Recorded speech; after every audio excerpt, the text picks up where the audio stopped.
Have you noticed that so many channels on YouTube these days seem the same? Or perhaps you're a content creator and you've watched advice videos and been given tips like niche down, or you've been told to use AI to script and package your videos. I'm here to tell you today why this is a problem and how we can actively challenge that, both as viewers and creators.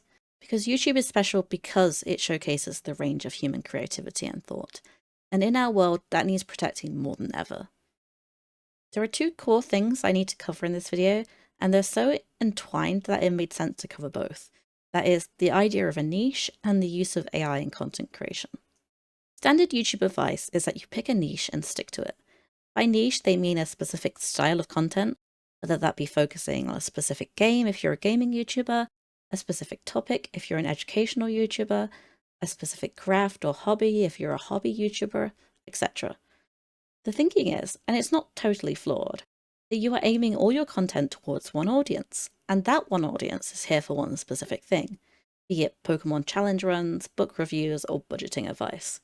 And I say it's not totally flawed because if you subscribe to a channel because you want budgeting advice, and then they start posting videos of Elden Ring, there's a pretty high chance that that isn't something you're interested in. But if we think back to the dawn of YouTube and some of our favourite creators, they used to talk about everything. They didn't narrow themselves down to only talking about one game, or only sharing travel vlogs, or whatever it was. Sure, some did, but others just shared what they wanted to make and what they were passionate about. And if a viewer didn't care about that video, they just didn't watch it. They also didn't leave, because what we valued was the authenticity of the person making the video. And what is more authentic and human than experiencing a world and a life that doesn't fit neatly into a box? All of us, even if we do have hyper-specific special interests, are a kaleidoscope of different values, hobbies, thoughts, and life experiences. And I think that is what makes people so compelling, something that makes us so different to anything an AI could ever come up with. Because let's be real, AI is taking over more and more of YouTube. There's obviously your typical AI slop videos, where every step of the process has been made with AI, from the visuals to the script to the voice, and at the very core, the entire concept. But that's not the only type of video I'm talking about. I've watched a lot of YouTube advice videos, and again I get told that you should use AI to help ideate your videos, to get them to run the numbers on your analytics and other YouTubers' videos, and pump out titles and concepts that are designed to be the most clickable or shareable. It's even baked into YouTube itself now if you go to your studio and click content and then inspiration. And let me tell you, some of the ideas it gives me are just insane and typical of what I mean when I say AI does not understand the human experience. Let me show you an example. Designing a secret anxiety safe haven hidden beneath my main Pokopia island base. If I click on this, it breaks down why it suggested it. It has analysed my video and my brand and everything, and has found that A, I like Pokopia, B, I have anxiety, and C, I go for a cozy, inviting atmosphere in my videos. So it mashed them all together and came up with a completely nonsensical mix of all of them. And look at some of the wording. Leverages my unique perspective. Thematic reset that aligns with your channel essence. It boils down my authentic experience and videos into buzzwords and key topics that will pull in the most views and clicks from my audience. If I develop this idea, it even tells me literally everything I would put into the video, from the wording to the thumbnails to the title. It's putting words in my mouth about what I feel and what I experience, and there are people out there who use this.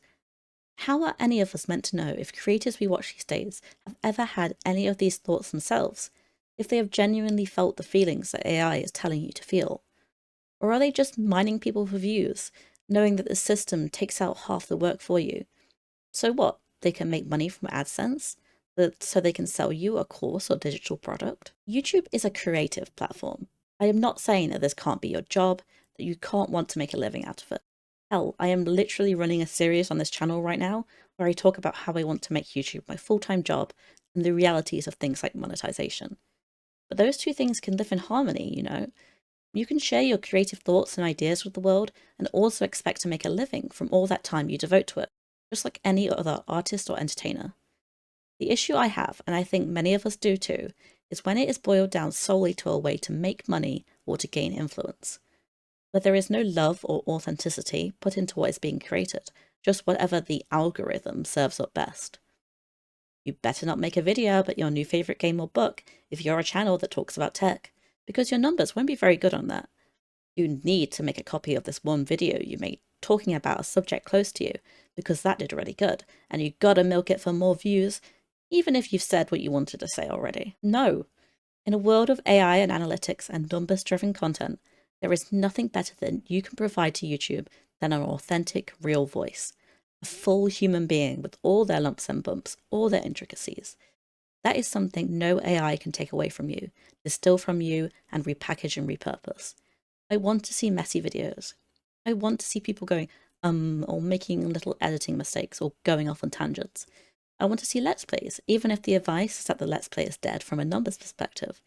I want to see people make what they love to make, because that is a more beautiful thing than anything an LLM can pump out to serve as slop to other human beings who deserve good quality, thoughtful content. If you're a YouTuber, or thinking about it, I want this to be your call to take a step back from the metrics and generic advice videos. I want you to reconnect with what makes you you, what makes you happy, what you want to share about yourself and your passions. I know it is hard to see a video perform badly when it's something you believe in, or worked hard on, or is personal or vulnerable to you. I am telling you, the best content you have is the stuff that is truly you and not dictated to you by AI suggestions. And if you're just a YouTube viewer, the best thing I can suggest to you is to go out and support those creators you know that are genuine. Like, comment, subscribe and all that, but also share it with your friends, with people you think will resonate with that content. And if a YouTuber you love shares a video about something you don't care about, that doesn't mean you need to unsubscribe, because you subscribed for a reason, for the person they are, and they are still that person. Their next video might be perfect for you. Not everything they make has to be up your alley, just like not every movie your favourite actor stars in is your cup of tea. Your support means more to these people, these genuine creators, than you could ever imagine. In a world where being human is being extracted and mimicked, we all need to support each other in staying true to who we are. Sorry, whew, that was a heavy one. I felt I needed to share it, and I hope that at least some of it resonated with you. If you're new here, I talk about all sorts of stuff as well as share gaming content, all with the aim of making a cozy and authentic space on the internet for us all to share. That sounds like a cup of tea. I'd love to see you again in another video, and if not, thank you so much for listening. And until next time, stay cozy.